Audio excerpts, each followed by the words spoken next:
আসসালামু আলাইকুম ওয়া রাহমাতুল্লাহি ওয়া বারাকাতুহু। প্রিয় দর্শক শ্রোতা, আমি মেহেদী হাসান, একজন কন্টেন্ট ক্রিয়েটর। আজকে কথা বলবো জনাব মোহাম্মদ সাইদুর রহমান, প্রতিষ্ঠাতা সদস্য, হাওলাদার ফাউন্ডেশন, শর্মা হল। আপনি প্রায় হাওলাদার ফাউন্ডেশনের ব্যানারে বিভিন্ন প্রোগ্রামে গুরুত্বপূর্ণ আলোচনা পেশ করে থাকেন। তাই আজ আমরা আপনার কাছ থেকে জানতে চাইব, বর্তমান সময়ে আমাদের যুব সমাজ যে ক্ষতির সম্মুখীন হচ্ছে, এই ব্যাপারে পিতামাতার দায়িত্ব ও কর্তব্য সম্পর্কে আপনি যদি আমাদের কিছু বলতেন।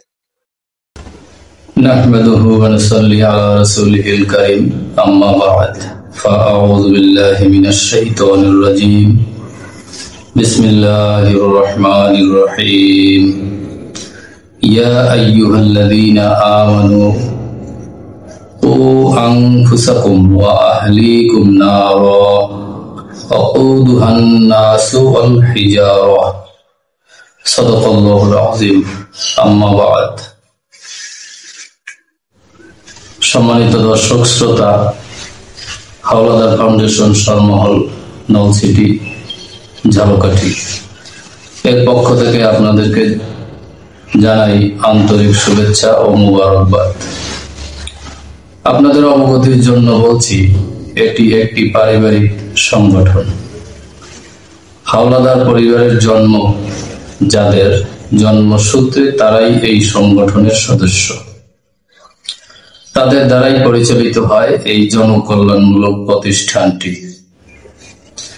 এই সংগঠনটির মূলনীতি হল, এ পরিবারে যারা সচ্ছল, তাদের কষ্টার্জিত অর্থের দানকৃত অর্থ দিয়া অসচ্ছলদেরকে সচ্ছল করে তোলা। পাশাপাশি বিভিন্ন সমাজ সেবামূলক কর্মসূচির মধ্যে অসহায়দের সহযোগিতা, নিঃস্ব অবহেলিতদের পাশে থাকা, নির্যাতিতদের প্রতি সহানুভূতি সহ সৎ কাজের আদেশ, অসৎ কাজের নিষেধ, ন্যায়ের পক্ষে, অন্যায়ের বিরুদ্ধে সাধারণ মানুষকে সচেতন করে তোলা। সম্মানিত দর্শক শ্রোতা, আপনি জানেন কি, আমারও আপনার স্কুল কলেজ পড়ুয়া সন্তানগুলো এক মরণ ব্যাধিতে আক্রান্ত হয়ে তিল তিল করে শেষ হওয়ার দ্বার প্রান্তে, যা হলো অবাধে মোবাইলের ব্যবহার। এই মোবাইলের প্রতি ছোটদের পাশাপাশি বড়রাও আসক্ত হয়ে পড়েছে। তাই এক্ষুনি প্রতিরোধ না করলে এই ব্যাধি আরো মহামারী আকার ধারণ করতে পারে। এর অন্যতম কারণ হলো সন্তানকে ছোট থেকে কোরআন সুন্নাহ মোতাবেক তথা শরিয়াহ এর বিধান অনুযায়ী পরিচালিত না করা। এর প্রতিকার হিসাবে কিছু বিষয় কোরআন ও হাদিসের আলোকে আপনাদের সামনে উপস্থাপন করতে চাই ইনশাআল্লাহ। আমি শুরুতেই পবিত্র কোরআনুল কারীম এর সূরা তাহরীম এর ৬ নং আয়াতের অংশ বিশেষ তেলাওয়াত করেছি। যেমন আল্লাহ রাব্বুল আলামিন বলেছেন, ইয়া আইয়ুহাল্লাযীনা আমানু কু আনফুসাকুম ওয়া আহলিকুম নারা ওয়াকুদুহান নাসু ওয়াল হিজারা। হে মুমিনগণ, তোমরা নিজেদেরকে এবং তোমাদের পরিবারবর্গকে রক্ষা করো সেই আগুন থেকে, যার ইন্ধন বা জ্বালানি হবে মানুষ ও পাথর। অর্থাৎ আল্লাহ তাআলা মুমিনদেরকে সতর্ক করলেন পরিবার বর্গকে রক্ষা করার জন্য। এখানে প্রত্যেকের অধীনস্থদের প্রতি ইশারা করা হয়েছে, যেমন বাবার প্রতি সন্তান, স্বামীর প্রতি স্ত্রী, বড়দের প্রতি ছোটদের, সমাজপতির প্রতি সমাজের নাগরিকদের, এমনি ভাবে রাষ্ট্রপ্রধান পর্যন্ত রাষ্ট্রের জনগণের প্রতি দায়িত্ব কর্তব্য রয়েছে। সন্তানকে সুসন্তান হিসাবে গড়ে তোলার জন্য কিছু বিষয় অনুসরণ করলে ভালো ফলাফল পাওয়া যাবে বলে আমার বিশ্বাস। একটা সুসন্তান চাইলে একজন নেককার, দিনদার, পরহেজগার রমণীকে সহধর্মিণী হিসাবে গ্রহণ করতে হবে। স্বামী স্ত্রী উভয়কেই হালাল খাবার খেতে হবে, উভয়কেই শরীয়তের পাবন্দী হওয়া জরুরি। জন্মের পর সন্তানকে পরিষ্কার পরিচ্ছন্ন করে ডান কানে আজানের ধ্বনি, বাম কানে ইকামত দিতে হবে, এটা সুন্নাত।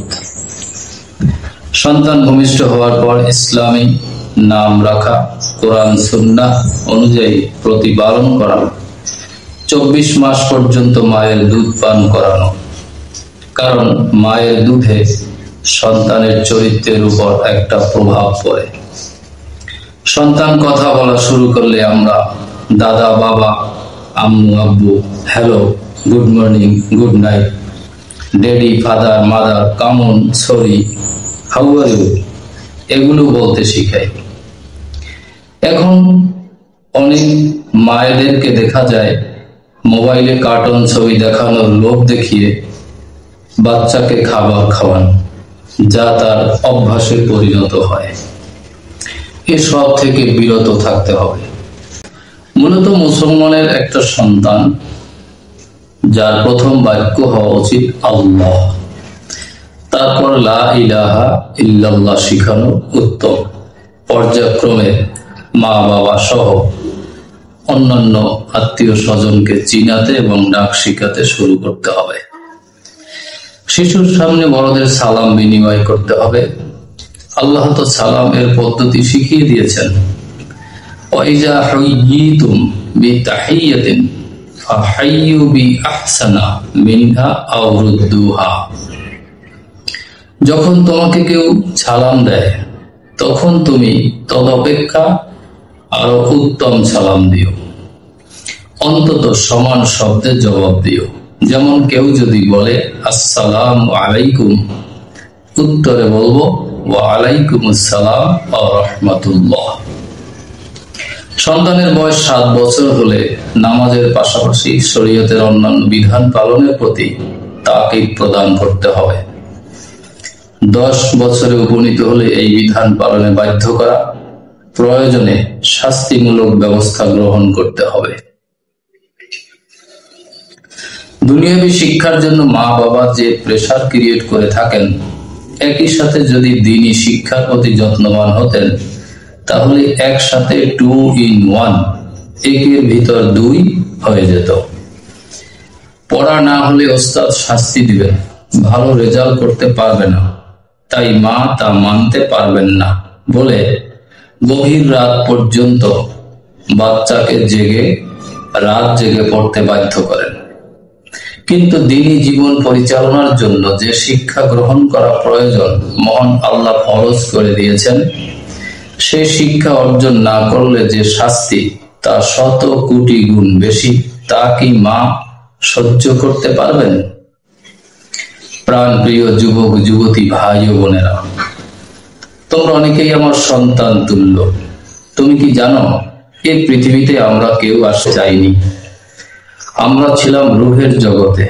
মহান রব্বুল আলামিন নিজ মহিমায় মায়ের গর্ভে আমাদের প্রেরণ করেছেন। তিনি সেখানে নিজ দায়িত্বে প্রতিপালন করেছেন। মাতৃ গর্ভে অবস্থানকালে আমাদের হাত, পা, চোখ, কান সবই ছিল, কিন্তু ছিল না তার কোনো ব্যবহার। মুখ দিয়ে খাওয়ার নিয়ম থাকলেও তা না করে তিনি বিশেষ এক ব্যবস্থায় আমাদেরকে খাওয়াইয়েছেন। মাতৃগর্ভ থেকে আমরা স্বেচ্ছায় যেমন আসতে চাইনি, তেমনি মায়ার পৃথিবী ছেড়ে কেউ যেতেও চাই না। না চাইলেও মৃত্যুর এক নির্দিষ্ট সময় সবাইকে এই মৃত্যুর কাছে আত্মসমর্পণ করতে হবে। এই মেসেজ মহান রব্বুল আলামিন আগে দিয়েছেন। পবিত্র কোরআনে আল্লাহ পাক বলে দিয়েছেন, কুল্লু নাফসিন যায়িকাতুল মাউত, সকল প্রাণীকে মৃত্যুর স্বাদ গ্রহণ করতে হবে। মৃত্যু মানে স্থানান্তরিত হওয়া দুনিয়া থেকে কবরে। এখানেই শেষ নয়, কবর থেকে উঠে আবার আল্লাহর সামনে হাজির হতে হবে। বিচারের কাঠগড়ায় দাঁড়িয়ে হিসাব নিকাশ বুঝিয়ে দিতে হবে। তাই আল্লাহ স্মরণ করিয়ে দিয়েছেন, কাইফা তাকফুরুনা বিল্লাহ ওয়া কুনতুম আমওয়াতান ফাআহইয়াকুম সুম্মা ইউমীতুকুম সুম্মা ইহয়ীকুম সুম্মা ইলাইহি তুরজাউন। তুমি কিভাবে অস্বীকার করলে? তুমি তো ছিলে অস্তিত্বহীন, তোমার কোনো চিহ্ন ছিল না। তোমাকে অস্তিত্ব দান করা হয়েছে, আমি মৃত থেকে জীবিত করেছি। তুমি আবার মরে যাবে, তারপর আবার জীবিত করা হবে। সর্বশেষ তোমাদের সবাইকে আমার নিকটে ফিরে আসতে হবে। তাহলে বন্ধুরা, তোমরাই বলো, যদি তার নিকট ফিরে যেতে হয় তাহলে অবশ্যই আমরা জিজ্ঞাসিত হব স্বীয় কৃত কর্ম সম্পর্কে। তুমি মোবাইল ফোনে যা দেখছো বা শুনছো তা কি তোমার পরিবারের অন্য সদস্য, ছোট ভাই বোনদের নিয়ে দেখতে পারবে? তুমি যা করছো তা যদি তোমার পাশের জন দেখে বা তোমার সমাজ প্রকাশ হয়ে যায়, তাহলে তোমার শাস্তি কি হতে পারে? কিন্তু তিনি তো সবই দেখেন, সবই শোনেন, তিনি কি তা প্রকাশ করে দিয়েছেন? যে হাত খারাপ কাজে ব্যবহার করেছ, সে হাতকে কি তিনি অকার্যকর করে দিয়েছেন? যে চক্ষু দিয়ে খারাপ জিনিস দেখা হচ্ছে, সেই চক্ষু কি তিনি অন্ধ করে দিয়েছেন? ধূমপান কালে তোমার শ্বাসনালী কি চেপে ধরেছেন? না, তা তিনি কোনোটাই করেননি। তাহলে কি তিনি অপারক? নাউজুবিল্লাহ। তিনি তোমাকে প্রতিনিয়ত ডাকছেন, ইয়া ইবাদিয়াল্লাযীনা আসরাফু আলা আনফুসিহিম লা তাকনাতু মির রাহমাতিল্লাহ ইন্নাল্লাহা ইয়াগফিরুয যুনুবা জামিআ ইন্নাহু হুয়াল গফুরুর রহিম। ওহে তোমরা যারা নিজ সত্তার উপরে সীমা লঙ্ঘন করেছো, তারা আল্লাহর রহমত থেকে নিরাশ হয়ে যেও না। নিশ্চয়ই আল্লাহ সমস্ত অপরাধ ক্ষমা করে দেবেন, তিনি অতি ক্ষমাশীল, পরম দয়ালু। তাই অনুরোধ করছি, ধ্বংস ডেকে আনবে না। কম সময়ে তোমাকে অনেক বেশি কাজ করতে হবে।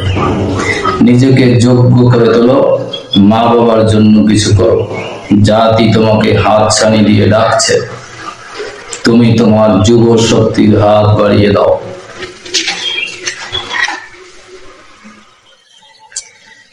মাতা পিতার প্রতি আহ্বান করছি, আসুন সন্তানের জন্য দোয়া করি। আল্লাহুম্মা আসলিহ লি ফি যুররিয়্যাতি ইন্নী তুবতু ইলাইকা ওয়া ইন্নী মিনাল মুসলিমিন। হে আল্লাহ, আমার সন্তানকে তুমি সংশোধন করে দাও। আমি তোমার দিকে ধাবিত হয়েছি, আমি মুসলমানদের অন্তর্ভুক্ত। আমিন। মহান আল্লাহ আমাদের সবাইকে হেফাজত করুন। ইহকালীন শান্তি, পরকালীন মুক্তি কামনা করি। আল্লাহ হাফেজ। আসসালামু আলাইকুম ওয়া রাহমাতুল্লাহ।